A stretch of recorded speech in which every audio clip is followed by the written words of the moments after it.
Hey everybody, it's Ron from Pick Dawgz, and this is Ron's Rundown.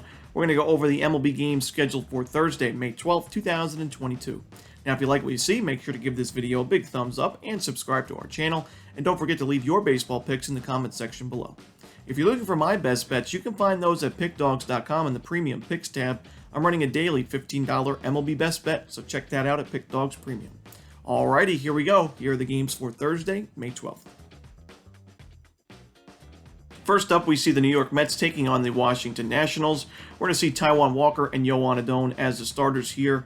Now, this game, the total is set pretty high at 9 runs. We're not really used to seeing those kind of totals this season, as it's really been a low-scoring start to the year. But here we have one of the steeper totals of the season, and I think it makes sense when you look at both of these pitchers, Adon and Walker. Adon having biggest issues with the walks. He's giving up a ton of walks this year, including 5 walks in his last outing and 5 innings of work against the Angels. I think the Mets, a team that gets on base a ton and has hit righties well, I think they're going to do a lot of damage on him here. But on the other side, I really can't trust Taijuan Walker either, coming off a really bad start against the Phillies where he gave up 6 earned runs, 7 total runs, 2 homers, and 9 hits, and only 4 innings of work. His strikeout numbers are way, way down, and I do think the Nationals are going to be able to put up a fight offensively here as well. So I think this total is very high for a reason. Give me the over in the Mets-Nationals. In our next game, we see the Houston Astros taking on the Minnesota Twins. We're going to see Luis Garcia and Josh Winder as the projected starters. Now, to me, these two pitchers are pitching kind of similarly this season. I do trust Winder a little bit more than Garcia, and I do think it makes sense to take the dog getting the plus money at home with the Twins. Garcia last time out was fantastic against the Detroit Tigers, but he's facing a much tougher lineup in this one. We've seen him have issues with the long ball a little bit this year. He's given up 5 home runs in his last 4 outings combined. The strikeout numbers have increased a bit since the beginning of the season, but like I mentioned, Winder, 1.61 ERA. He's given up no earned runs in his last 12 innings of work, 15 strikeouts in those innings as well, only 1 walk allowed. He has been fantastic lately. I have to trust him a little bit more than Garcia in this spot, so give me the money line with the Twins in this one. In our next game, we see the Oakland A's taking on the Detroit Tigers. James Kaprielian and Beau Brieske going at it in this one.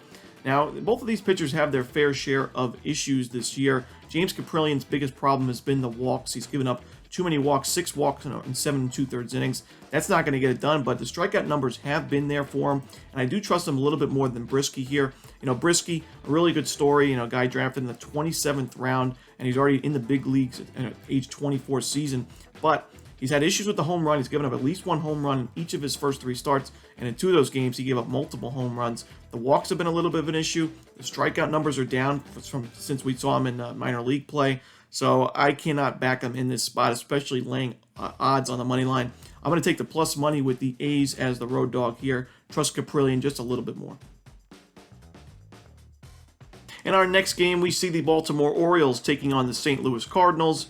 Now, the Baltimore Orioles bullpen numbers have been a lot different from on the road and at home. Their bullpen has struggled a little bit away from Camden Yards, and that's part of the reason why this team has not played too well on the road this season. Going up against Jordan Hicks, whose strikeout numbers are up, his walk numbers are down from last year, really hasn't had too many issues with the home run ball. I do think he is a good option for St. Louis here. Not a guy that's going to be able to go too deep into ball games, about 2-3 innings, maybe 4 at most, but I do think he pitches well at the start of this game. I think the Cardinals' bats can back him up, and I like the bullpen in this spot as well. So give me the Cardinals on the run line in just a lean, not my favorite game on the board. Next up, we see the Cincinnati Reds taking on the Pittsburgh Pirates. We're going to see Connor Overton and JT Brubaker as your starters here. Now, I know the Reds' offense looked really dangerous in their last few games, the last 2 series against the Pirates and Brewers, but both of those series were at Great American Ballpark, which I think number 2 or number 3 hitter-friendly park in the league next to Coors Field. But they're going to be at PNC Park for this game. They're going to be back on the road where they have struggled badly offensively, and they're facing JT Brubaker, who I do think is a lot better than what his ERA may suggest. 5.68 ERA, but he's got 30 Ks in 25 1/3 innings. The walks really haven't been too much of a problem lately, but we have seen him have a little bit of issues with free passes at times. As long as he can shrink that walks per 9 number, I think he's going to have a really successful year for the Buccos. The home runs haven't been an issue for him. Coming off an outing against these Reds where he only gave up 2 earned runs in 5 innings and 9 strikeouts in that one as well.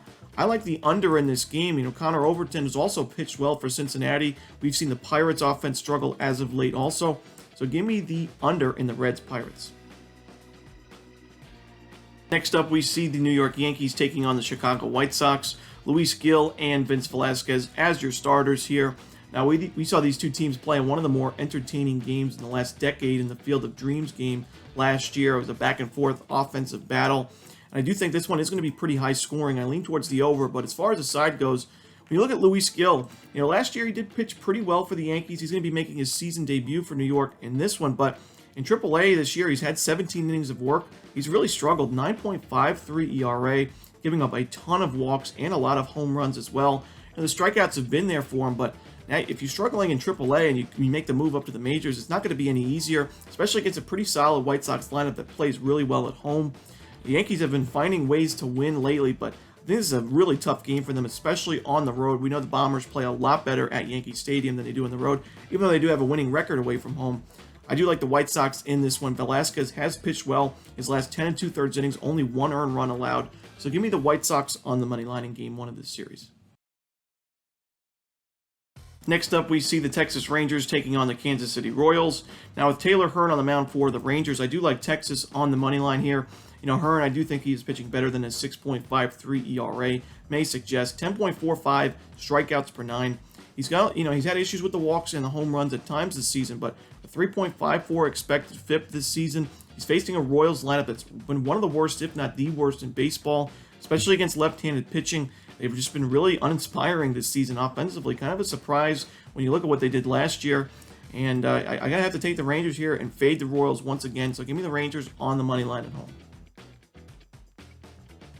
In our final game of the night, we see the Philadelphia Phillies taking on the Los Angeles Dodgers. Zach Wheeler and Tyler Anderson on the mound for this one.